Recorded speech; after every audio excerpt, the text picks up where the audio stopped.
제가 오래전에 읽은 책 중에 리더십과 자기기만이라는 책이 있습니다.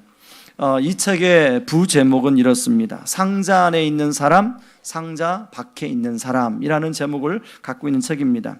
이 책의 요지를 간단하게 설명하면 사람들이 다른 사람을 대할 때 자기 상자를 만들어 놓고 그 상자 안에 다른 사람을 자꾸 집어넣으려고 한다는 것입니다.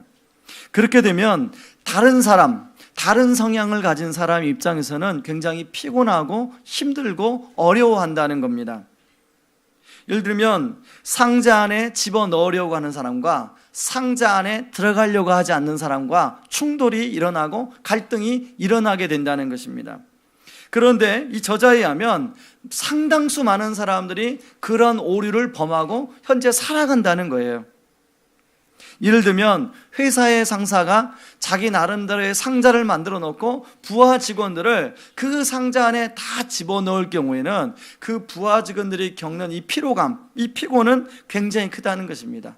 마찬가지로 가정에서는 아내가 그런 상자를 만들어 놓고 남편을 그 상자에 집어넣으면 그 남편은 정말로 피곤하다는 거예요. 반대로 거꾸로 남편이 그런 상자를 만들어 놓고 아내를 집어넣으면 그 아내가 진짜 피곤하다는 것입니다.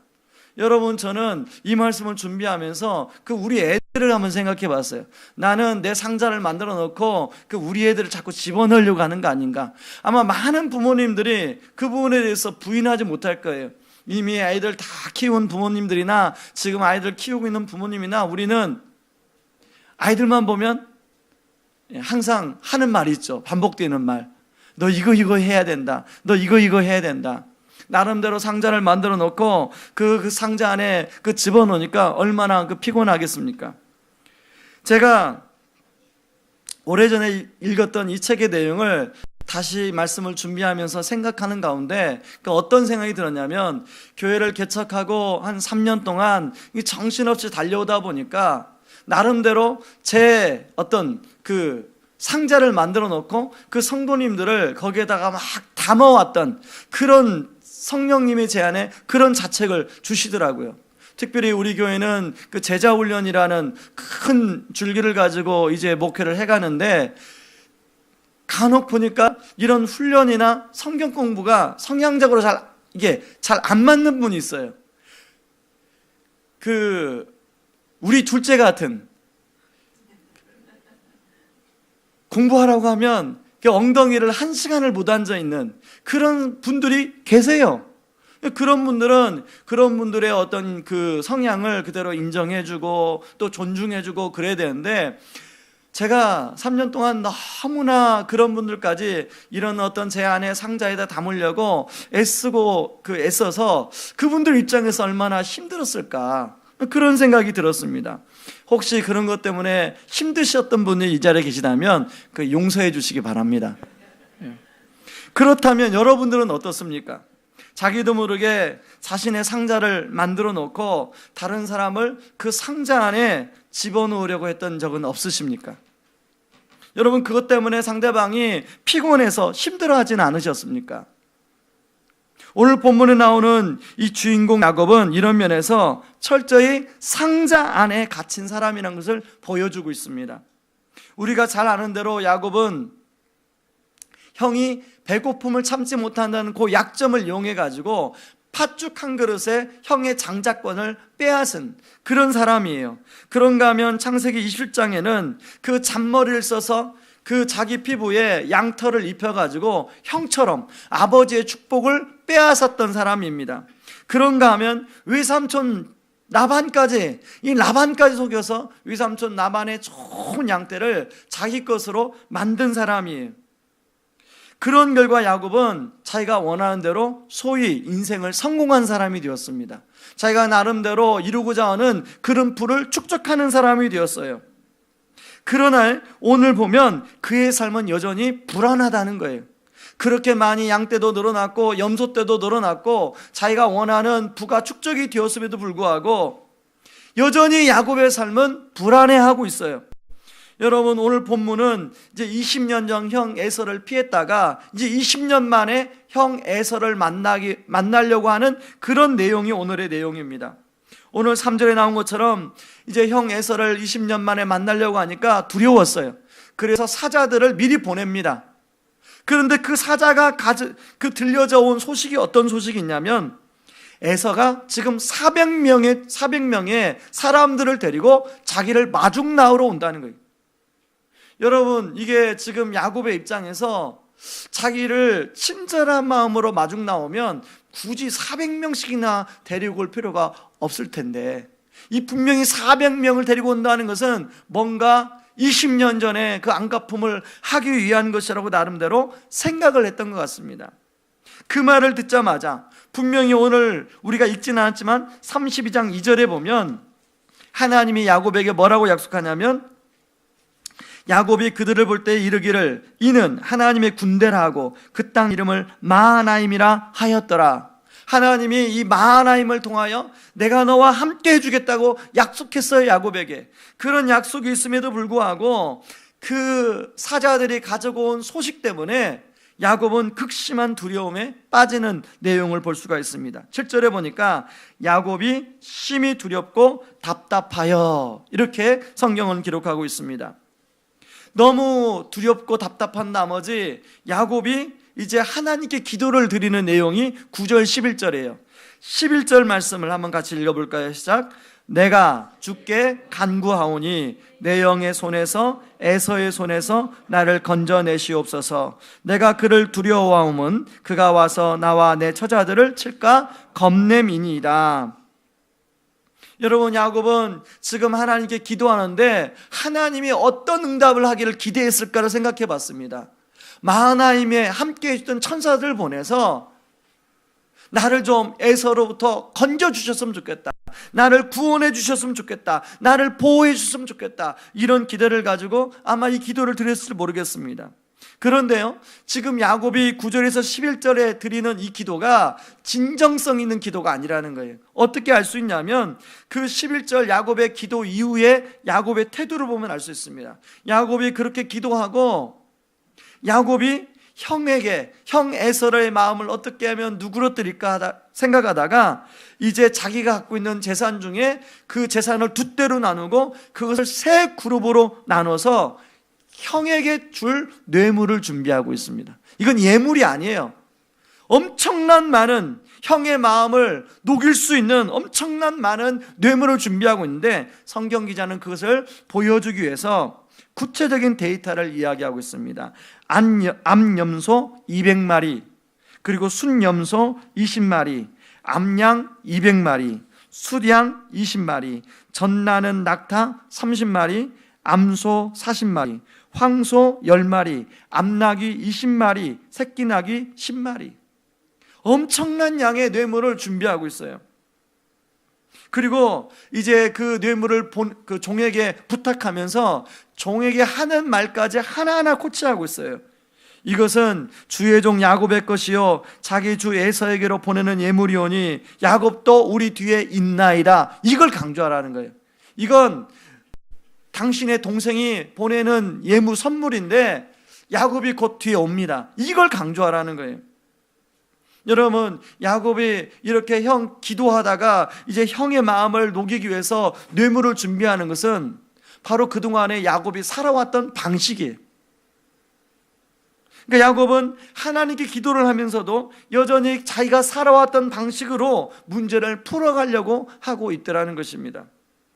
여러분, 우리도 야곱처럼 형식은 나름대로 기도라는 포장을 하고 있지만 그 기도의 내적 동기를 가만히 살펴보면 우리의 욕심을 이루기 위한, 하나님 뜻과는 전혀 상관없어요. 내가 원하는 그 목표를 이루기 위한 어떤 것들을 할 때가 많이 있더라는 것입니다. 어떤 상황이 닥치면 그 상황 속에서 하나님의 뜻이 어디에 있을까, 하나님의 뜻이 무엇일까를 찾지도 않고 자신의 생각대로 그 상황을 해결하기 위한 급급한 기도를 드릴 때가 있더라는 것입니다. 저 역시도 그런 기도를 드린 적이 많습니다. 예전에 한번 말씀을 드렸습니다. 예전에 한번 말씀을 드렸는데 제가 그 대학교 4학년 때 6개월간 무려 금식을 해본 적이 있습니다. 점심 금식, 매일 금식이 아니고 점심 금식. 그 제목이 뭐였냐면, 하나님, 제가 어떤 자매가 마음에 들어서 그 자매에게 용기를 내서 프로포즈를 했습니다.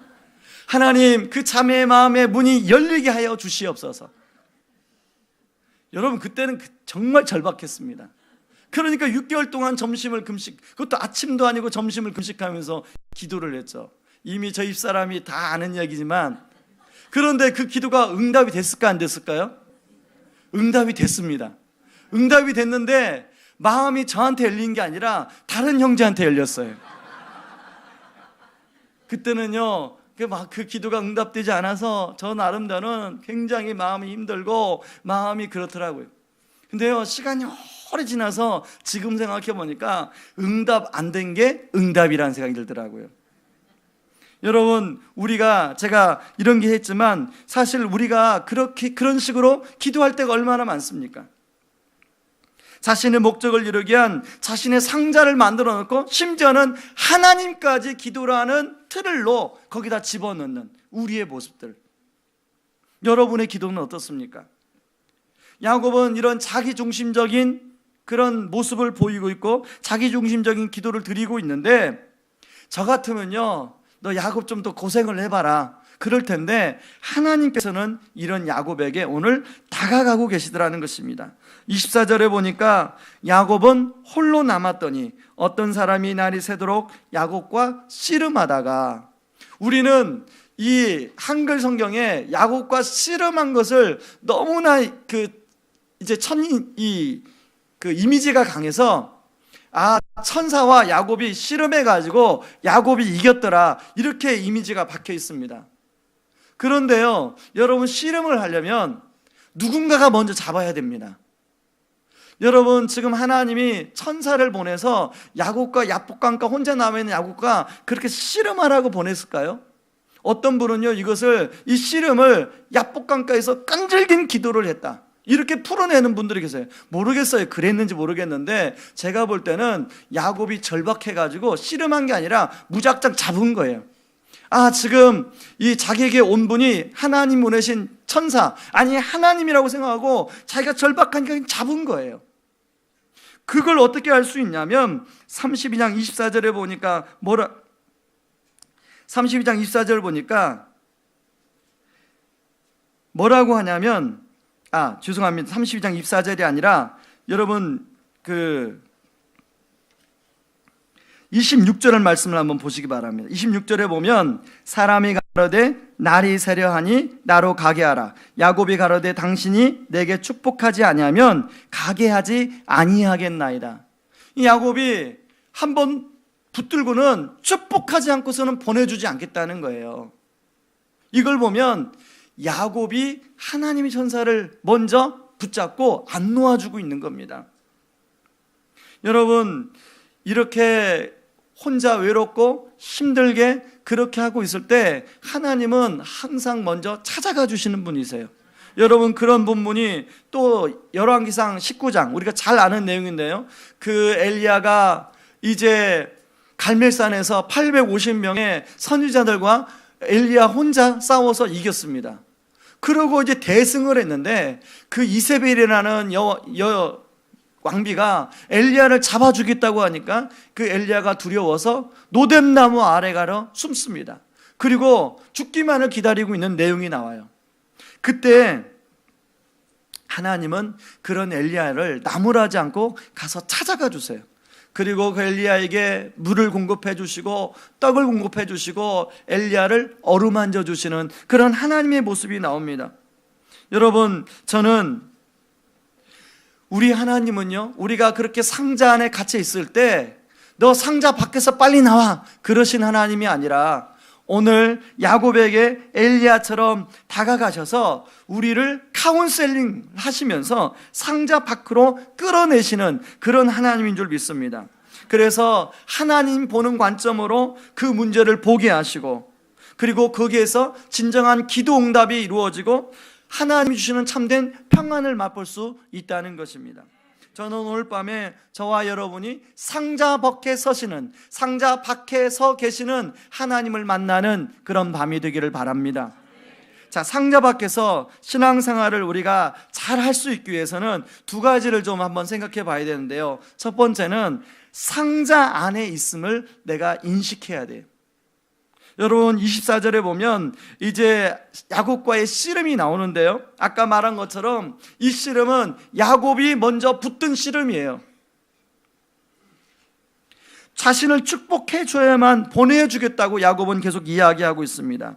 그런데요, 그렇게 야곱이 놓아주지 않으니까 하나님의 천사가 야곱의 어디를 치냐면 허벅지 관절, 옛날 개역 한글 성경에 하면 환도뼈를 칩니다. 저는 이 왜 환도뼈를 쳤을까 이렇게 말씀을 준비하면서 생각했는데요, 지금 야곱은 어디에 있습니까? 야복강을 다른 가족들을 다 건네놓고 야곱은 야복강 이편에 있습니다. 야곱이 혼자 그 남은 것은 여차하면 야곱은 도망갈 준비가 되어 있는 거예요. 강 하나를 두고 도망갈 준비가 되어 있는 거예요. 하나님은 그런 야곱의 기질을 아시고 야곱의 환도뼈를 치신 거예요. 도망가지 못하도록. 저는 이 야곱의 환도뼈, 야곱의 이 허벅지 관절이 상징하는 게 그동안 야곱이 살아온 삶의 방식을 상징한다고 생각합니다. 이 야곱의 환도뼈는 야곱의 철저히 자기중심적인 그런 인생을 의미한다는 생각이 들었어요. 그러므로 야곱의 환도뼈를 치신 것은 더 이상 얕은 수를 부리지 말고 하나님의 자연스러운 인도하심을 따라 살라는 것입니다. 다시 말해 하나님은 야곱의 상자를 깨뜨리고 있더라는 거예요. 그런 다음에 하나님이 27절에 야곱에게 내 이름이 무엇이냐고 물어봅니다. 27절 말씀 같이 한번 읽어보겠습니다. 시작. 그 사람이 그에게 이르되 내 이름이 무엇이냐? 그가 가로되 야곱이니이다. 전능하신 하나님께서 몰라서 물어보지 않았을 거예요. 야곱을 하여금 이제까지 야곱의 인생으로 살아온 것을 돌아보라는 거예요. 너 그동안에 야곱이란 이름으로 어떻게 살아왔니? 아까 서론에서 말한 것처럼 태어날 때부터 야곱은 형 발 뒤꿈치를 잡고 태어났어요. 그리고 형의 장자권을 속이면서 빼앗고 형의 축복을 빼앗고 외삼촌 라반의 양떼들을 자기 것으로 만드는 그런 인생으로 살아왔어요. 여러분, 야곱의 뜻은 속이는 자입니다. 야곱은 속이는, 자기의 목적과 성공을 위해서라면 다른 사람을 기꺼이 수단과 방법을 거리지 않고 속이는 인생으로 살아왔어요. 지금 하나님이 야곱을 네가 어떻게 살아왔는지 한번 생각해 보라고 질문하고 있는 것입니다.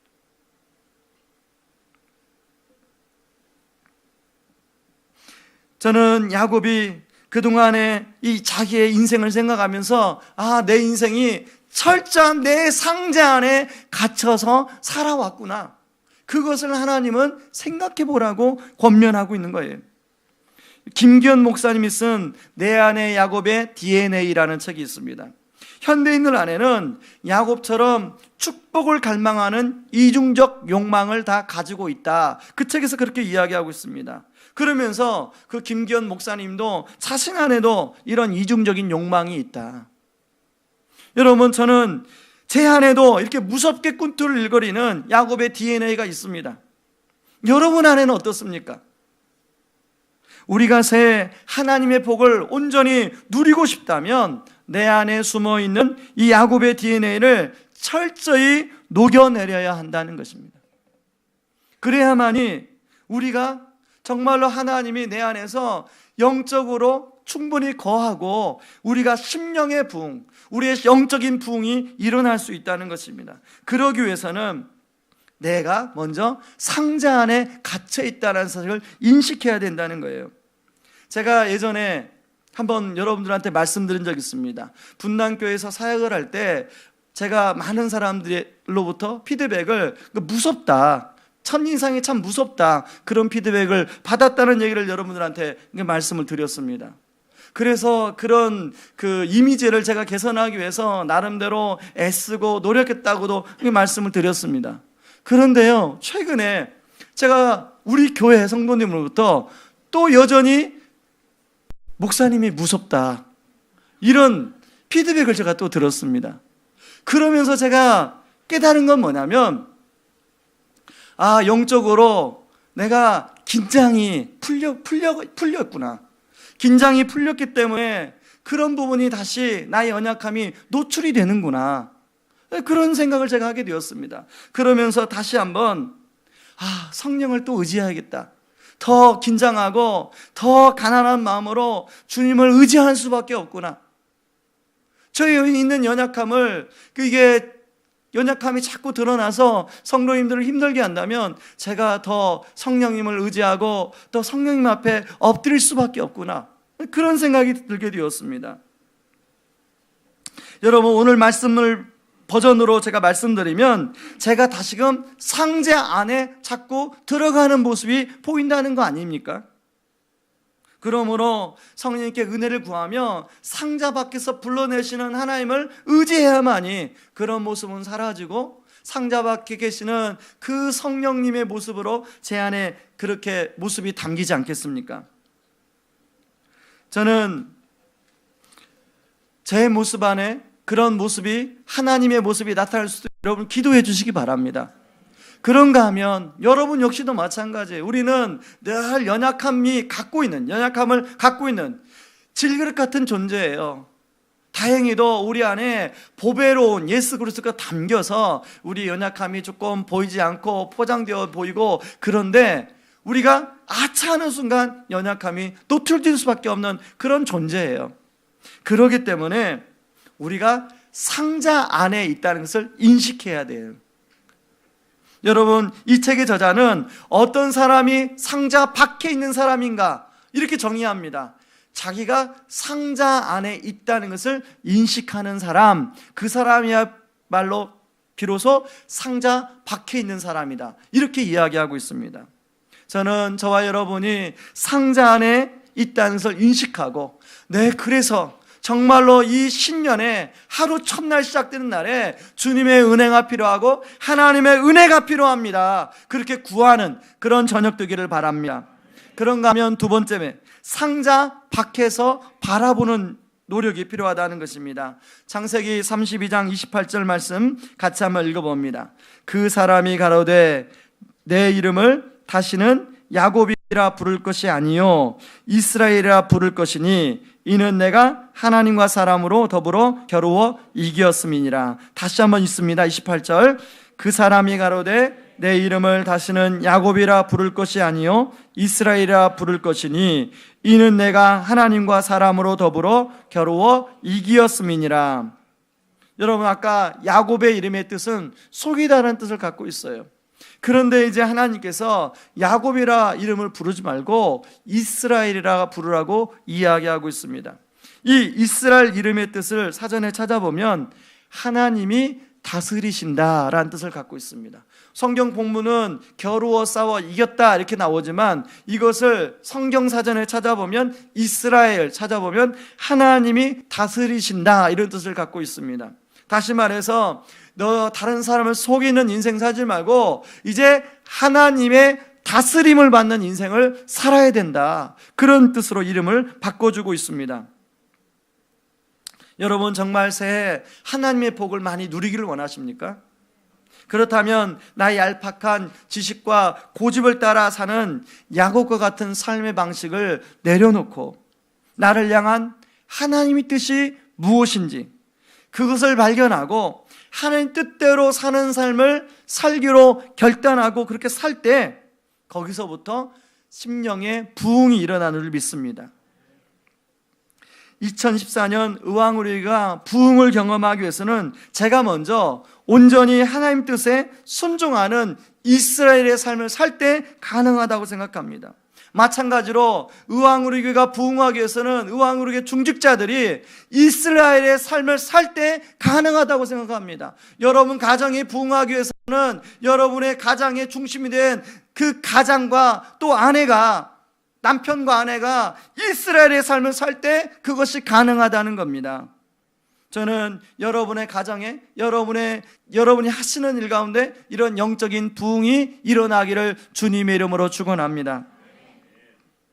하나님은 이런 야곱의 그 삶을 위해 허벅지 관절을 부러뜨리고 있는데, 여러분 야곱의 입장에서는 허벅지 관절이 부러뜨려졌기 때문에 야곱은 장애를 입었습니다. 그래서 발을 쩔뚝거릴 수밖에 없는 지금 상황입니다. 그런데요 31절에 보니까 야곱이 허벅다리로 말미암아 절었지만 무엇이라고 30절에 고백하고 있냐면, 30절 같이 한번 읽어봅니다. 그러므로 야곱이 그곳 이름을 브니엘이라 하였으니 그가 이르기를 내가 하나님과 대면하여 보았으나 내 생명이 보존되었다 함이었더라.